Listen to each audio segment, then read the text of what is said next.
Hi, this is Gamer for Fun and welcome to my Nintendo 64 Pikachu edition cleaning video. This is the European PAL version, which I got about a year ago, and now I'm gonna open this up and clean it for you guys. So with that out of the way, let's open this console up and get started.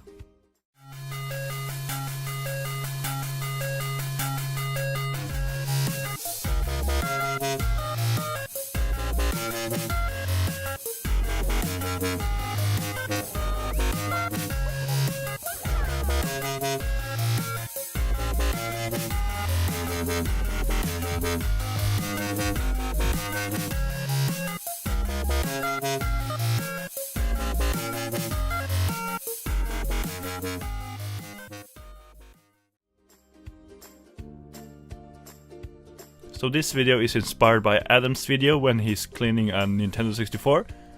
So if you want to watch this video, then just click the link in the description. What you're gonna need to open this up is a game bit. I'm using the big one here, and a regular Phillips head screwdriver.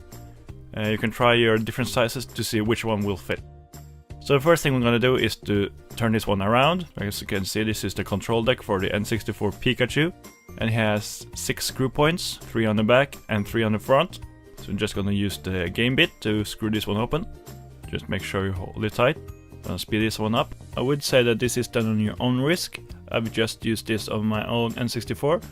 So if you want to do this yourself, that's on your risk. You can also watch Adam's video if you want to know how to do it on a regular N64. So with the screws out of the way, you need to turn it around. One thing I forgot to mention is to remove the expansion bay lock. And then remove the extra memory if you have that one inserted. So I don't have the ejection tool, so I'm just gonna use a fork here, make sure not damaging it. And with that out of the way, we can remove the lid. When removing this lid, just make sure that you don't break the cable, because the Pikachu's chin is connected through the console itself, to make sure the chin slides up when you start it. So here you can see how filthy this one is inside. A lot of dust collected over the years. So make sure you're careful when you're disconnecting the cables.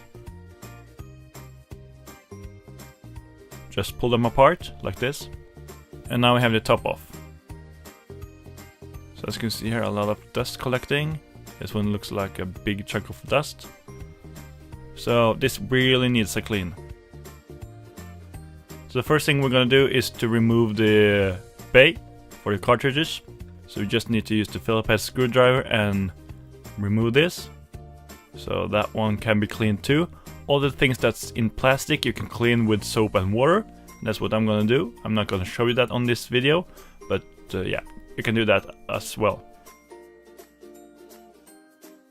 So this is how the doors looks. This is how it has to go inside again when you're putting this one back together. So just make sure that those small springs doesn't fall out.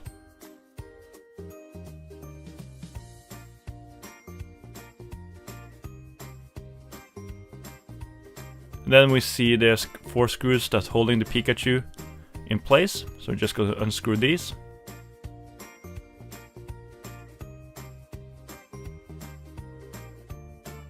And now the Pikachu should come off. Or maybe not, because we still have the feet on. So just click the tabs on the side, and the feet comes out. And then just a little wiggle. Then we can get the Pikachu itself out. So you can see it has the chins there, and a small board on the back of the chins. So we're just gonna take out the Pokeball as well, the Pokeball power switch. And then of course the lid to the expansion bay port as well. Now you can see how dirty this console is. You can see underneath the Pikachu is the original blue color. So the blue one was the European one, and in Japan there was also an orange one, which I think looks not as cool as the blue one. So this one will be cleaned as well with soap and water. So here we have the console itself. It's exactly the same as the regular N64. Only it doesn't have the expansion bay port at the bottom. So we're gonna start with unscrewing the AV cables and the power supply. So just make sure you don't lose these screws. A good thing to remember is to make a screw map so you don't forget where the screw's going. So I marked everything. I made a copy of the console itself where the screws goes. Make sure I don't lose them. So now that I've unscrewed all the screws, we could be able to take out the console itself. And these screws are the ones that are around on the heatsink. So I need a little bit bigger Phillips head screwdrivers to this one. So I'm going to take up the heatsink, and just to make sure you put this up to the side and then make sure you don't lose it. So now we're going to take out the motherboard. And here we also have the piece of plastic which covers the AV cable. So as you can see, this is the N64. As you can see here, the expansion port is still on the motherboard itself, which I can use for the disk drive, but that's not on the Pikachu edition, so it's just there as a regular board.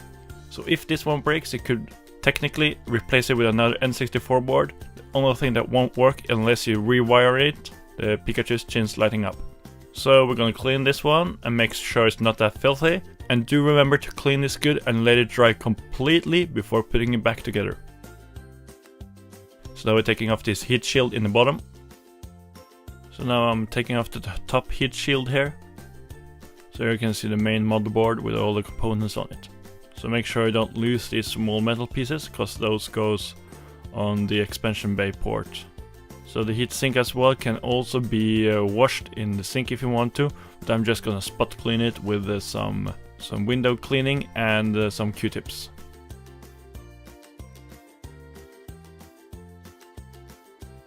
And what I use for spot cleaning is I use something called YIF here in Norway, or like Windex or Window Lean in some part of the world and the US.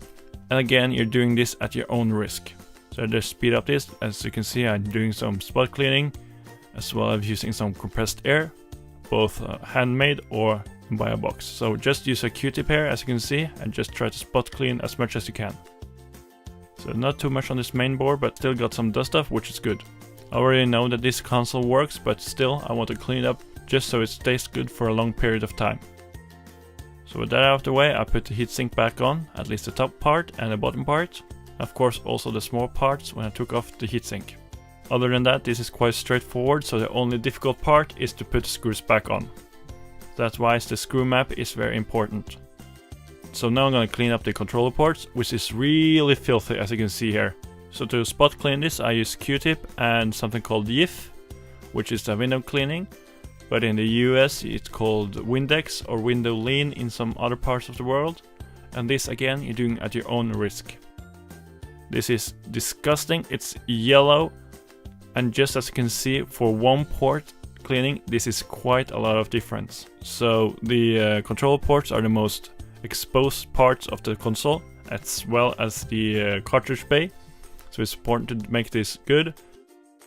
After this, you use a dry one just to make sure it's not any moisture left. So the next step is to clean the top of the controller ports, which is also quite filthy. And just make sure you don't get anything inside the main board. And I'm also going over through the heatsink with a bit of a dry Q-tip. This is day and night, as you can see.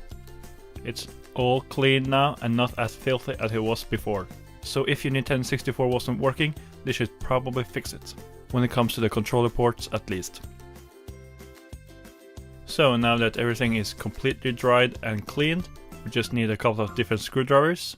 So I'm just using this air blower just to make sure there's no dust on it. As you can see, I also collected all the screws in different bags just to make sure that I'm not losing anyone. But still I will use my screw map to be sure that I will put everything back at the right place.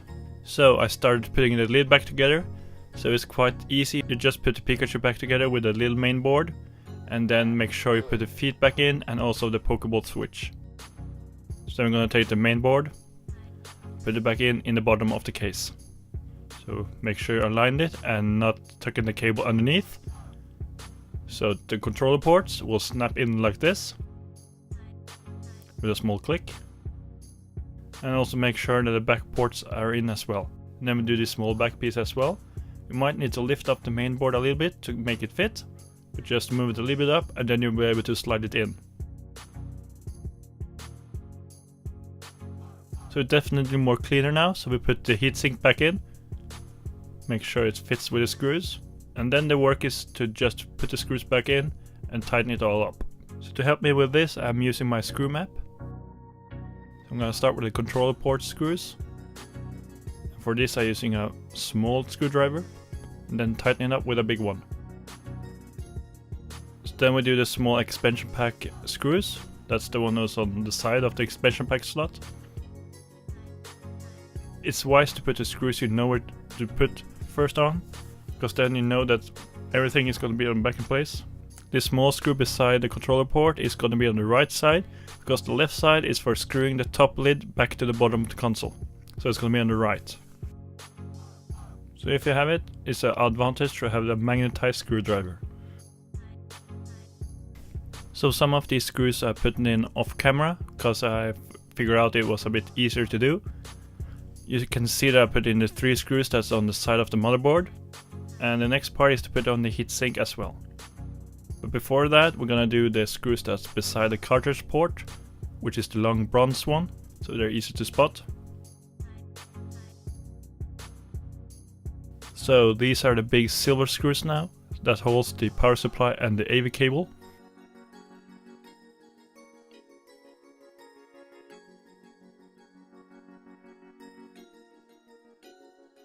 This is a problem I ran into. As you can see, I screwed in the screws for a heatsink before I was ready, so I need to unscrew these.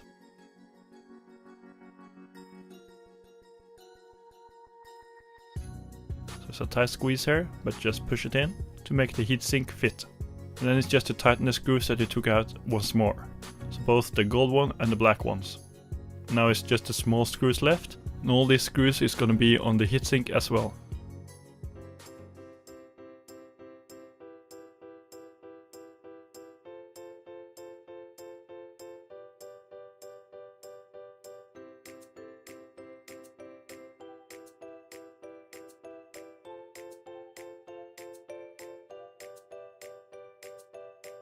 So now it's back together again, so just make sure you connect the cables for the Pikachu and then insert the expansion pack again.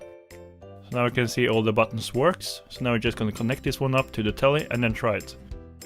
Before starting this I knew the console was working, but now it will work even better for a longer period of time.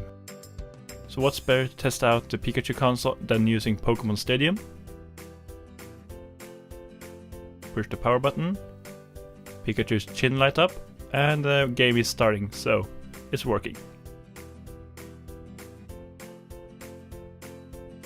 So this has been Gamer for Fun, and I hope you enjoyed my video. Please like, comment and subscribe if you want to see more videos like this, and also if you want to see me play some N64 games or beta of N64 games, please let a comment down below and I will take that into consideration in a future video.